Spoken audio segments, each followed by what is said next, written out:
Sir वहां पे clearly दिख रहा है कि आप वहां पर किसी से भी बात कर लीजिए, आवाम से बात कर लीजिए, पूर्व सैन्य अधिकारियों से बात कर लीजिए, उनकी मीडिया के डिस्कशंस देख लीजिए, उनको लग रहा है कि भाई बस इतनी बड़ी एक्सरसाइज, इतने लंबे समय तक एक्सरसाइज और पूरे इतने लंबे बॉर्डर एरिया पर एक्सरसाइज के कोई फ्रंट नहीं छोड़ रहे हैं, तो इसका मतलब ये युद्ध से पहले की तैयारी है और नवंबर में युद्ध होकर रहेगा।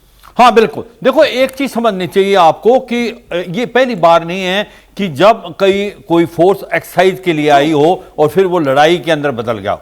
अगर आपका मैं ध्यान ले जाऊं, जब लद्दाख के अंदर जो चीन था उसने कहा था कि हम 3 डिवीजन से एक एक्सरसाइज कर रहे हैं, मगर वो एक्सरसाइज के बहाने ईस्टर्न लद्दाख में आ गए थे। तो ये जो सरप्राइज एंगल है ये एक बहुत कॉमन है कि जब आप एक प्रकार ऑपरेशनली डिप्लॉयड हैं और एक्सरसाइज के लिए आए हैं तो आपके लिए बड़ा आसान हो जाता है युद्ध करना। अब मैं बताता हूं कि क्या फर्क है कि जब आप ऑपरेशनली डिप्लॉयड हो या आप अदरवाइज अपने पीस लोकेशन में। याद रखो भारत और पाकिस्तान में फर्क यही है, पाकिस्तान की जो आपकी लोकेशंस हैं या उसकी फॉर्मेशंस हैं वो बॉर्डर के बहुत नजदीक हैं, हमारी जो है बॉर्डर से दूर हैं, तो इसलिए हमें ज्यादा टाइम लगेगा। मगर आप एक्सरसाइज कर रहे हैं तो आप बॉर्डर पे हैं, तो फिर उसके बाद जो सरप्राइज एंगल है वो आपके साथ है। आप उसी जो आप एक्सरसाइज कर रहे हो उसको मोड चेंज करके आप युद्ध के अंदर आ सकते हो और दुश्मन यानी पाकिस्तान का डर वाजिब है, एक्सरसाइज कभी भी कन्वर्ट हो सकती है युद्ध में। हाँ यही मैं कह रहा हूं। देख आप सुनने क्वेश्चन, दो बातें हुई हैं कि अगर हम इस समय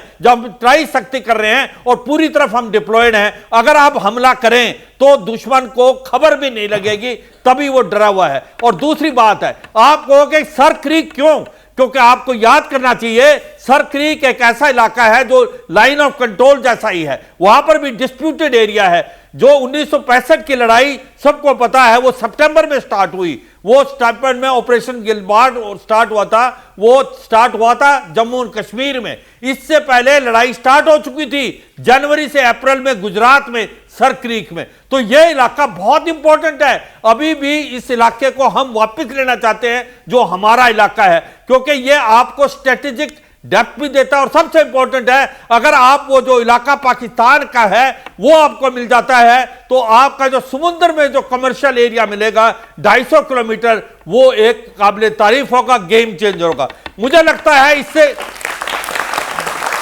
जो समय है, आप समय का तगाचा देखें। अभी आपका ऑपरेशन सिंदूर में पॉज है, सिंदूर 1.0 हुआ, अब 2.0 की वेट है। क्या हमें अभी करना चाहिए?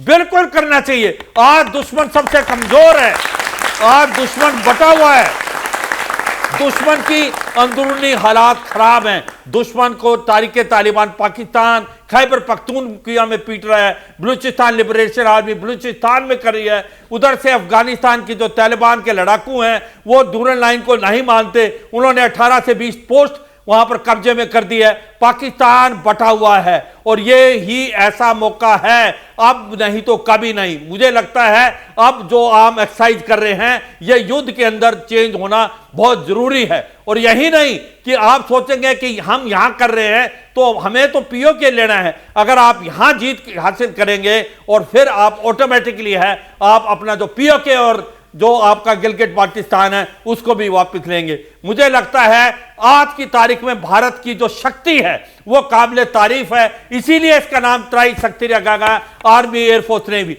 मैं आपको याद दिलाना चाहूंगा कि कुछ एक समय पहले 4 चीजें हुई हैं। एक तो हमने यूनिटें रेज की भैरव, जिसको बोलते हैं लाइट पैरा कमांडो यूनिट। इसका मतलब उनका काम होगा 15 से 20 किलोमीटर बॉर्डर के इलाके में दुश्मन में घुस के दुश्मन के अंदर एक प्रकार से असॉल्ट करके काबू करना। ये एक बहुत काबिल तारीफ है। ड्रोन की ब्रिगेड, ड्रोन यूनिटेड डाल दी इन्फेंट्री में। इसका मतलब आपको मालूम है ये चाहे आप अजरबैजान आर्मेनिया की लड़ाई देख ले, चाहे या आप देखें यूक्रेन रशिया की लड़ाई या इजराइल हमास, तो ड्रोन ने बड़ा महत्वपूर्ण रोल प्ले किया है। Drone can be game changer. आज हमने पता चला है कि हमारे पास ड्रोन की काबिलियत और क्षमता है बहुत और आगे। मुझे लगता है पसीना आ रहा पाकिस्तान को, डर है, खौफ है, पता नहीं कब भूत आ जाएगा और वो भूत है भारत की सेना।